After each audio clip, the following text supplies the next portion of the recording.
মাননীয় স্পিকার সাহেব কি করবেন সেটা তো ওনার ডিসক্রিপশন, সেখানে তো আমি কিছু বলতে পারি না।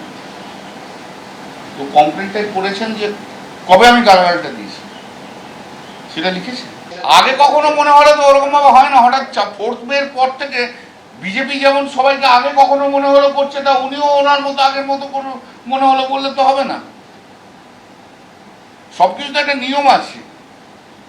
আমি যদি লোকসভার মধ্যে কোনো রকম কিছু করে থাকি যেটা আনকল্ড ফর এবং যেটা এথিক্সের বাইরে, তাহলে নিয়ম কি যে সঙ্গে সঙ্গে স্পিকারকে জানাতে হবে। That will be decided by the privilege committee.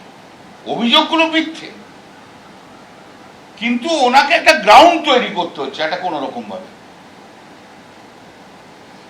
উনি চিফ হুইপ থেকে সরিয়ে আমাকে অ্যাপয়েন্টমেন্ট দিয়ে দিয়েছে, ওনার রাগ প্রচুর হয়ে গেছে। এখন উনি একটা গ্রাউন্ড তৈরি করছে, কবে কোথায় কখন সেটা তো বলতে হবে রে ভাই।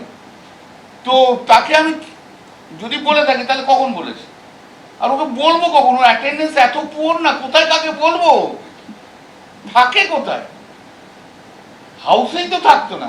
আমাদের প্রতিনিধি কৃষ্ণেন্দু অধিকারী রয়েছেন আমাদের সঙ্গে। কৃষ্ণেন্দু, কাকলি ঘোষ দস্তিদার গতকালই তৃণমূলের সব পদ ছেড়েছেন, কল্যাণ বন্দ্যোপাধ্যায়ের বিরুদ্ধে ক্ষোভ উগরে দিয়েছিলেন, আর এবার একেবারে আনুষ্ঠানিকভাবে চিঠি লিখে অভিযোগ জানানোর অনুমতি চাইছেন। একদমই তাই।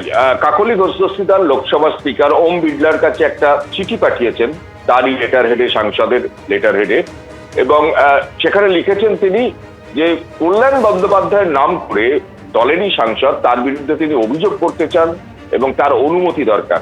অর্থাৎ সাংসদ হিসেবে সাংসদের বিরুদ্ধে, দলেরই সাংসদের বিরুদ্ধে তিনি নালিশ করতে চান, অভিযোগ করতে চান, তার জন্য লোকসভার স্পিকারের কাছে অনুমোদন চেয়েছেন। যে অভিযোগ, যে যার বিরুদ্ধে তিনি অভিযোগ করতে চান, অর্থাৎ কল্যাণ বন্দ্যোপাধ্যায়, তিনি নারী বিদ্বেষী এবং মৌখিকভাবে তাকে হেনস্থা করা হয়েছে বা করা হয়েছে, এমনকি তাকে কৃষ্ণেন্দুর সঙ্গে আমাদের প্রতিনিধির সঙ্গে যোগাযোগ বিচ্ছিন্ন হয়ে গিয়েছে। আপনাদের আরো একবার জানাই, স্পিকার ওম বিড়লার কাছে ইতিমধ্যেই চিঠি দিয়ে কাকলি ঘোষ দস্তিদার আনুষ্ঠানিকভাবে অভিযোগ জানানোর অনুমোদন চেয়েছেন। কল্যাণ বন্দ্যোপাধ্যায়ের বিরুদ্ধে কটূক্তি এবং নারী বিদ্বেষের অভিযোগ করেছেন তৃণমূলেরই সাংসদ কাকলি ঘোষ দস্তিদার। এদিকে ভোট পরবর্তী হিংসার পুরনো মামলায় দুর্গাপুরে গ্রেপ্তার তৃণমূলের ব্লক সভাপতি। গতরাতে দুর্গাপুর শহরে 1 নম্বর ব্লক সভাপতি রাজীব ঘোষ গ্রেপ্তার।